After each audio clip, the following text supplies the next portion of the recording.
Bienvenue à cette première webconférence de Réseau des communes de l'année 2022 sur le thème ce soir de comment intégrer vos contenus sous Neops. Avant de passer la parole donc à Lauriane Sultan, directrice technique et client, je voulais vous souhaiter déjà une bonne année puisque c'est la première occasion qu'on a d'échanger cette année ensemble. Et puis vous faire l'annonce que nous lançons depuis 3 semaines une offre de conseils en communication. L'année dernière, souvenez-vous, on lançait le concept de service premium pour vous aider à faire à votre place, puisqu'on sait que vous manquez souvent de temps. Euh, et là, cette année, on lance une nouvelle offre, une offre effectivement pour essayer de vous aider en tant qu'élu ou agent à prendre du recul sur vos différents outils de communication, votre dispositif de communication, et d'essayer effectivement de vous accompagner, élu et agent. On peut aller jusqu'à venir sur place en mairie pour échanger avec vous, faire des diagnostics sur vos dispositifs de communication et vous aider à mieux piloter l'ensemble de vos outils pour une meilleure efficacité et un meilleur impact de vos communications vis-à-vis des usagers. Je trouvais que c'était intéressant de lancer cette problématique à l'heure encore où on est en début de mandat, mi-mandat. Je trouvais intéressant voilà, d'être un partenaire de votre efficacité sur le terrain. Je passe la parole à Lauriane. Bonjour, bonsoir à toutes et à tous et merci de votre participation à cette webconférence. Donc pour la création et l'enregistrement des contenus sur la plateforme Neops. Avant de rentrer dans le vif du sujet, comme d'habitude, on va regarder comment nous transmettre les questions pour la deuxième partie de l'entretien, c'est-à-dire la partie questions-réponses. Donc, si vous utilisez l'outil Zoom en ordinateur, via un ordinateur, vous avez un bouton discussion ou converser qui est en bas, qui vous permet d'ouvrir le petit chat. Et du coup, vous pouvez taper votre question. Et si vous utilisez Zoom en version mobile, vous avez le petit bouton plus qui ouvre discussion ou converser qui vous transmet la partie chat. N'hésitez pas à taper vos questions dès maintenant parce que Pierre-Philippe Lacroix et mes collègues pourront les lire en amont et du coup préparer la liste à me poser à la fin de l'entretien.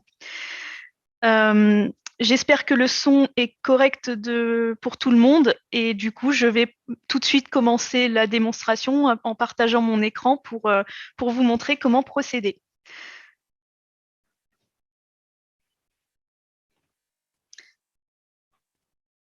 Alors, normalement, vous voyez comment travailler sur la plateforme. Donc là, nous sommes sur... Pardon, je vais... Excusez-moi. Voilà. Nous sommes sur la plateforme Neops que vous connaissez tous très bien, tous et toutes très bien. Et je vais tout de suite donc cliquer sur mon espace site internet pour commencer à travailler sur mon contenu. Donc avant tout, un préambule. Je rappelle que les contenus sont les informations qui sont rattachées aux pages de type rubrique dans votre arborescence. Pour celles et ceux qui ont suivi en live ou en replay la conférence précédente sur la création de l'arborescence, vous vous rappelez qu'il y a deux types de pages dans Neops. Les pages de type module qui sont préconçues et donc qui ont des formulaires de saisie adaptés, comme l'annuaire des associations vous propose des champs préformatés pour remplir les associations, et les pages de type rubrique qui, elles, vous proposent un remplissage libre comme une page Word, si vous voulez. Et donc là, ce soir, on vous explique comment travailler sur ce système de contenu. Donc, une fois que vous avez fait votre arborescence dans Configuration arborescence, vous allez vous rendre dans Information, Contenu. Et dans cet espace-là, vous allez avoir, donc là, je n'ai pas créé de contenu exprès pour que vous puissiez voir la procédure complète, vous allez avoir un bouton « J'ajoute un contenu ». Le premier espace d'ajout d'un contenu, ça vous permet de créer sa fiche, c'est-à-dire son nom et à quelle page il est rattaché. Donc là, je vais créer un contenu que je vais ranger dans Vie municipale, Services municipaux. Donc, c'est pour présenter la liste des services de ma commune. Et donc, je vais l'appeler les services de la mairie, par exemple. Si j'essaye de l'activer, on voit que cet espace est bloqué. Pourquoi? Parce que pour l'instant, le contenu est vide. Donc, si j'active un contenu qui n'a absolument pas d'informations sur le site, c'est un peu dommage et ça risque d'être mauvais pour votre communication. Donc, dans un premier temps, on peut simplement l'ajouter en le laissant inactif. Donc, je clique sur « J'ajoute ». Une fois que mon contenu est créé, s'affiche. Donc, il apparaît dans un tableau qui est rangé par ordre alphabétique avec un système de recherche quand vous en aurez plein. Et donc, on voit son statut inactif et on voit un menu de gestion avec cette première icône et ce menu. L'icône modifiée que vous voyez ici, c'est pour modifier les informations de la fiche. Et ce qui va nous intéresser, donc son nom et son statut, son rattachement. Par contre, ce qui va nous intéresser, c'est l'édition. Ça veut dire le remplissage. Donc, je clique sur éditer, c'est également l'équivalent de ce bouton ici. Et j'arrive sur ce que nous avons appelé le gestionnaire de contenu qui vous permet de créer l'information de votre contenu. Donc, on va faire un tour de ce gestionnaire. Vous voyez que la plateforme a changé de forme. Elle a perdu sa colonne de menu à gauche et elle en a gagné une à droite.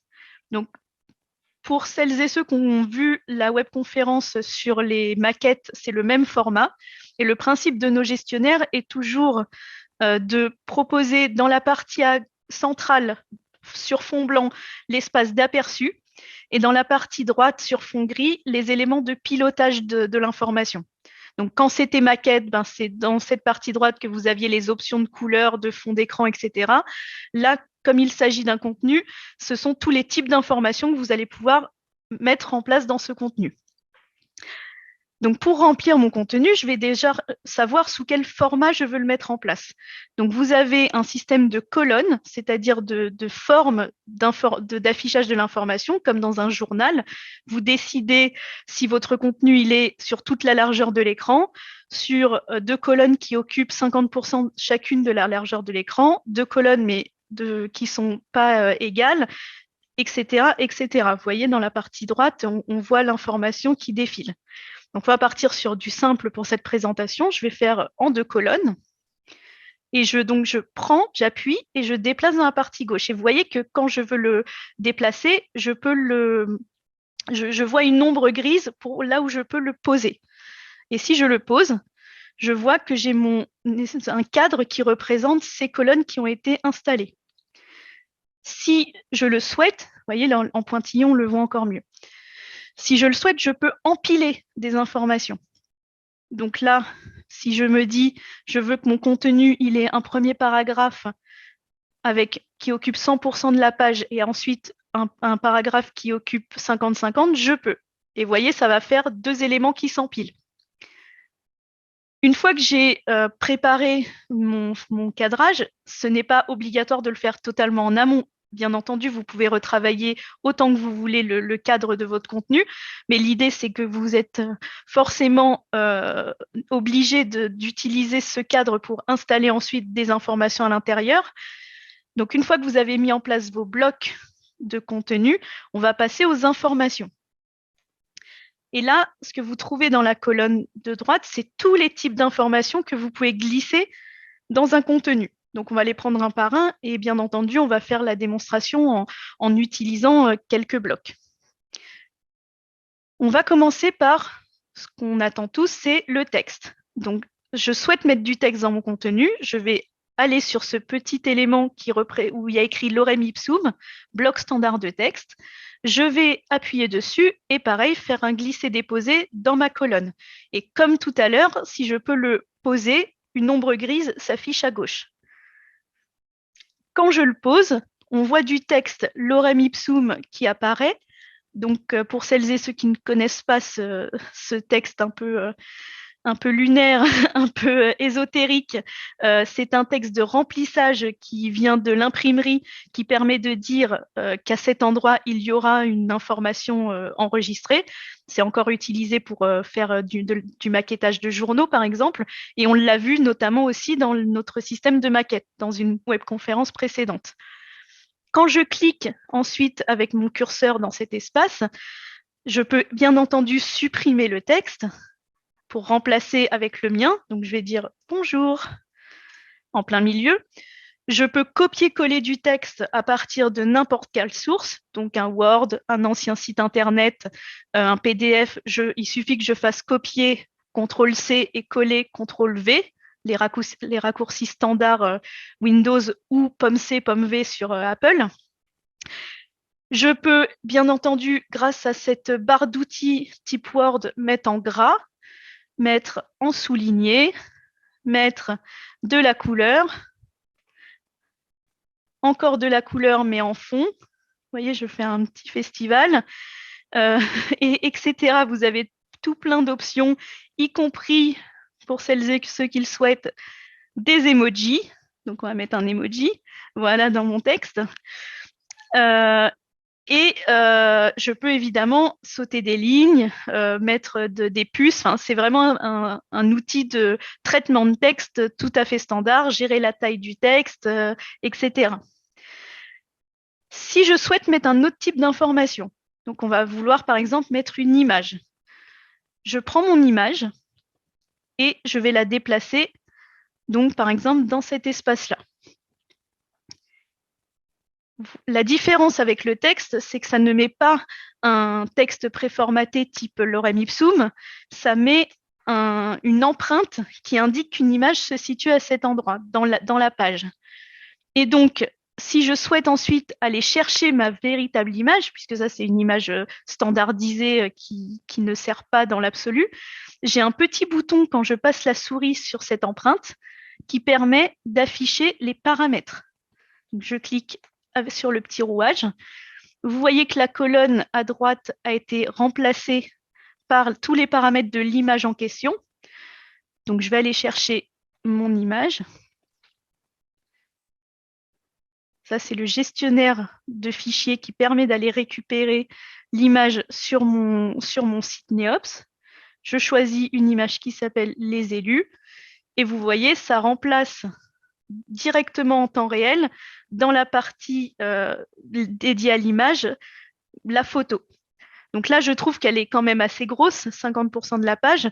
Je vais décider de la réduire.